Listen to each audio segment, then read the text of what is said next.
Bienvenue sur Chefs-d'œuvre littéraires intemporels. C'est ici que nous donnons vie à la littérature classique.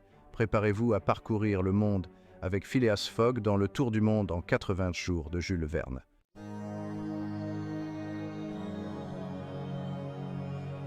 Imaginez un monde à l'aube d'un progrès technologique incroyable. Jules Verne, auteur visionnaire, a su capturer cet esprit de progrès et de possibilités. Il a imaginé un monde où faire le tour du monde en 80 jours était une perspective palpitante.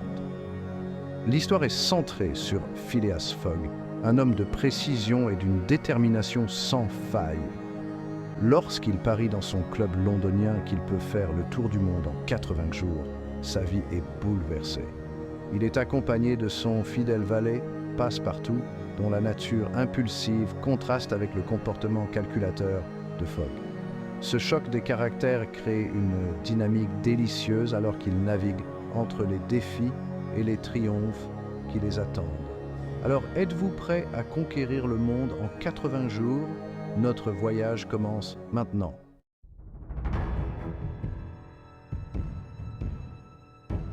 Notre histoire commence à Londres, au sein du prestigieux Reform Club. Phileas Fogg, un homme aux manières impeccables, parie qu'il peut faire le tour du monde en 80 jours. Une mise de 20 000 livres est proposée et Fogg relève le défi. Il est loin de se douter que ce simple pari le plongera dans une aventure aux proportions inouïes.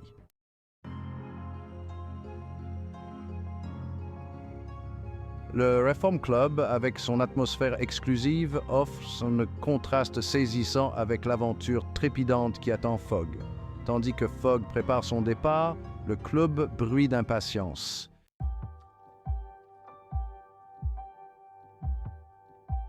Ce pari est bien plus qu'une simple question d'argent. C'est une question de caractère et une course contre la montre. Pour Fogg, c'est l'occasion de prouver sa foi en la logique et l'ingéniosité humaine. Le monde entier a les yeux rivés sur lui, attendant de voir si cet Anglais apparemment ordinaire peut accomplir l'extraordinaire.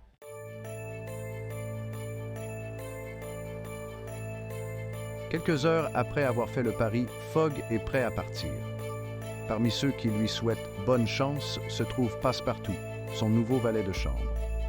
D'un dernier signe de tête, Fogg monte dans le train et se lance dans une aventure autour du monde.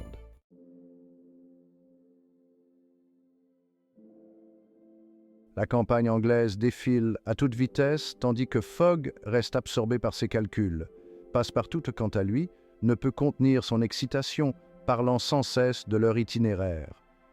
Alors que Londres disparaît au loin, Fogg s'aventure vers l'inconnu, s'engageant dans un voyage transformateur.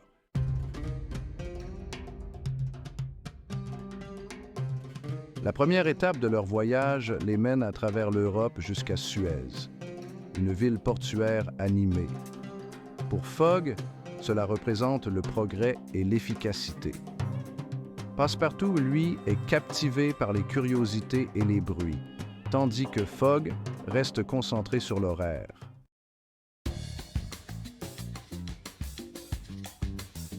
À Bombay, porte d'entrée des Indes britanniques, Fogg et Passepartout découvrent un kaléidoscope de culture.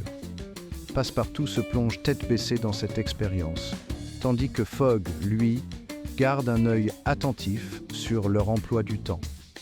Leur exploration, bien que brève, s'annonce mémorable.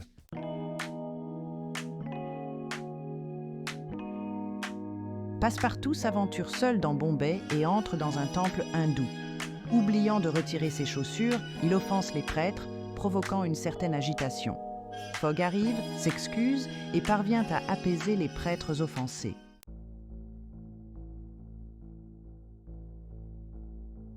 En quittant Bombay, Fogg et Passepartout embarquent dans un train pour Calcutta. Ils apprennent l'existence d'une coutume locale, le sati, où une veuve est sacrifiée sur le bûcher funéraire de son mari.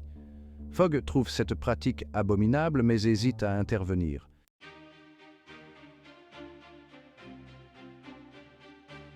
La nouvelle de la sati imminente pèse lourdement sur la conscience de Fogg. Passepartout implore Fogg d'intervenir et Fogg élabore un plan audacieux. Ils interrompent la cérémonie et emportent Aouda loin du bûcher. Le sens humain de Fogg l'emporte et ils sauvent Aouda d'un sort horrible.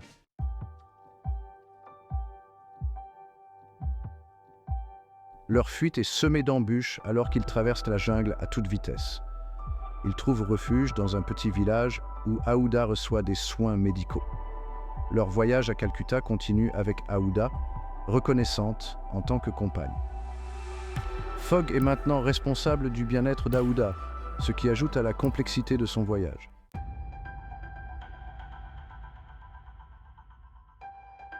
Alors que Fogg et ses compagnons poursuivent leur voyage, l'inspecteur Fix entre en scène. Fix, un inspecteur perspicace de Scotland Yard, est convaincu que Fogg est l'auteur du vol à la Banque d'Angleterre. Bien décidé à arrêter Fogg, Fix embarque sur un bateau à vapeur en direction de l'Inde.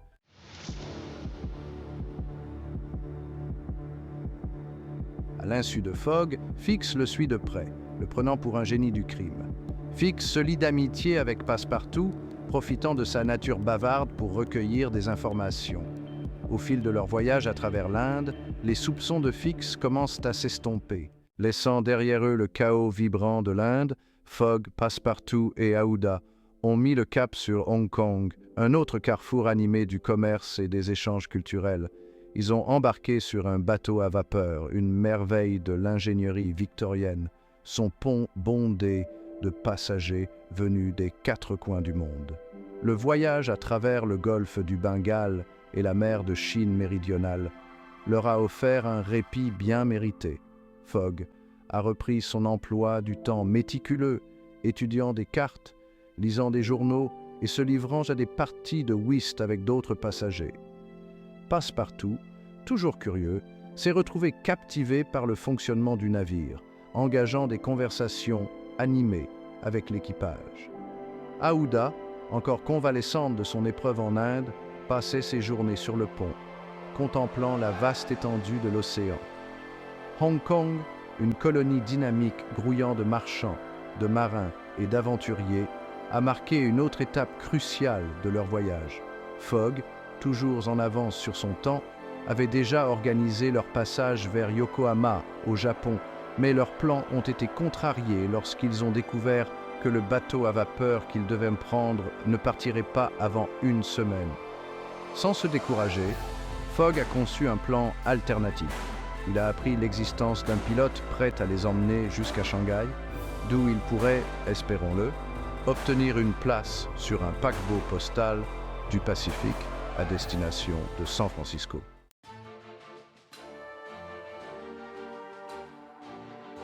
Deuxième partie, à travers le Pacifique en train. Hong Kong, colonie animée grouillant de marchands, de marins et d'aventuriers, a marqué une autre étape cruciale de leur voyage. Fogg, toujours prévoyant, avait déjà organisé leur passage pour Yokohama, au Japon, mais leurs plans ont été contrariés lorsqu'ils ont découvert que le bateau à vapeur qu'ils devaient prendre ne partirait pas avant une semaine. Nullement découragé par ce contretemps, Fogg, avec sa débrouillardise caractéristique, a conçu un plan alternatif. Il avait entendu parler d'un pilote qui était prêt à les emmener jusqu'à Shanghai, d'où il pourrait, espérons-le, obtenir une place sur un paquebot postal du Pacifique à destination de San Francisco. À Hong Kong, Fogg a découvert qu'un cousin éloigné d'Aouda y vivait et que, en raison de circonstances malheureuses, il partait pour l'Europe. Soucieux du bien-être d'Aouda, Fogg l'a convaincu de poursuivre son voyage vers l'Europe avec son parent. Aouda, bien que réticente à l'idée de quitter Fogg et Passepartout, a accepté, son cœur partagé entre ses nouveaux compagnons et la promesse de la sécurité et de la familiarité.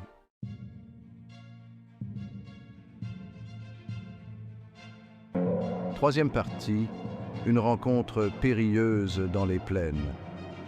Leur voyage transcontinental les a conduits à travers des villes animées, d'immenses prairies et des montagnes imposantes.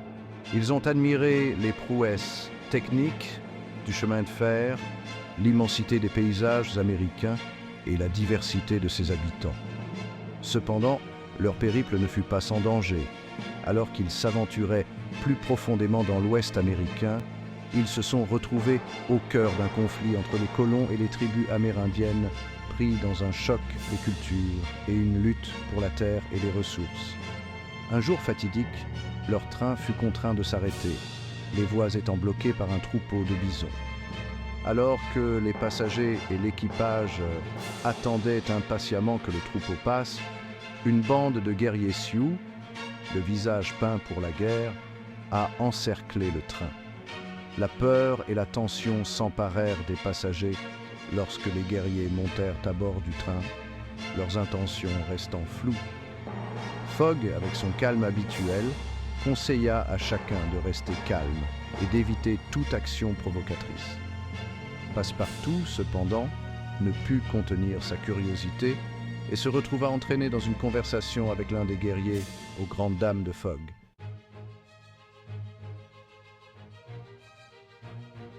Section 1.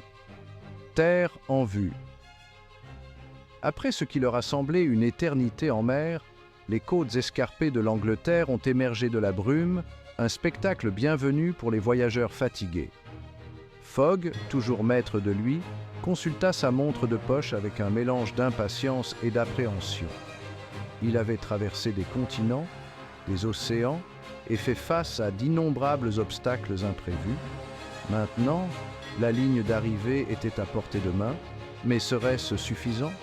Passepartout, son exubérance habituelle quelque peu atténuée par des semaines de voyage, ne put retenir un élan de soulagement et d'excitation. Il avait fait le tour du monde, découvert des cultures, dépassant ses rêves les plus fous et vécu pour raconter son histoire. Il avait hâte de poser le pied sur la terre ferme, de savourer une bonne tasse de thé anglais et de partager ses incroyables aventures avec quiconque voudrait bien l'entendre. Leur voyage, cependant, était loin d'être terminé. Ils devaient encore atteindre Londres, le cœur de l'Empire britannique, la grande scène où le destin de Fogg se jouerait. Chaque minute comptait, chaque retard était un clou potentiel dans le cercueil de son pari audacieux. En débarquant à Liverpool, une ville portuaire animée débordante de commerce et d'industrie, Fogg ne perdit pas de temps à obtenir une place dans le premier train pour Londres. Il traversa les rues bondées d'un pas déterminé, l'esprit uniquement concentré sur sa tâche, chaque pas témoignant de sa détermination sans faille.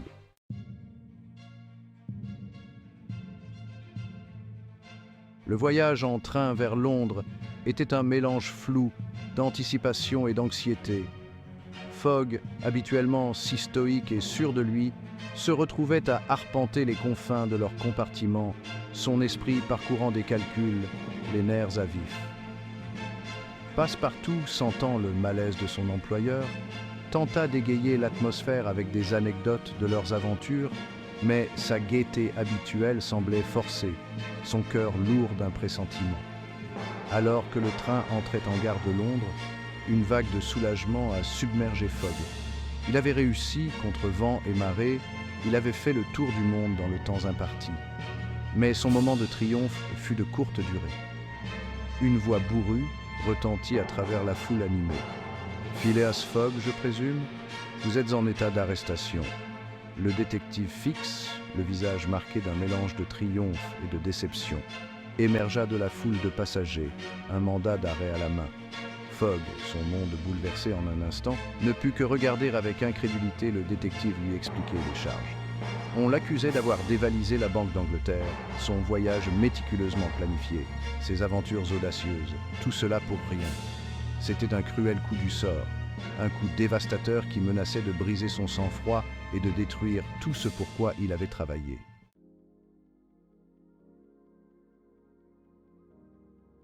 Le désespoir menaçait d'engloutir Phileas Fogg, qui se retrouvait brusquement détenu, ses rêves de revanche apparemment anéantis, le poids de l'accusation, les efforts vains, l'humiliation publique, c'était un fardeau qui menaçait d'écraser même son esprit résolu. Passepartout, dans un tourbillon de confusion et d'indignation, s'insurgeait contre l'injustice, clamant l'innocence de son employeur à qui voulait l'entendre. Pourtant, ses supplications restaient vaines. Les preuves, méticuleusement rassemblées par l'infatigable Fix, semblait insurmontable. Alors que Fogg était assis dans les confins froids et austères du poste de police, les aiguilles de l'horloge murale avançaient inexorablement. À chaque minute qui passait, ses espoirs diminuaient. Il avait échoué, non seulement à prouver son innocence, mais aussi à remplir les conditions du pari. C'est du moins ce qu'il pensait. Soudain, une pensée improbable mais exaltante perça son désespoir. Il se rappela quelque chose qu'un compagnon de voyage avait mentionné lors de leur traversée transatlantique, quelque chose à propos du franchissement de la ligne de changement de date. C'était un détail qu'il avait alors considéré comme insignifiant, mais qui détenait maintenant la clé de son salut.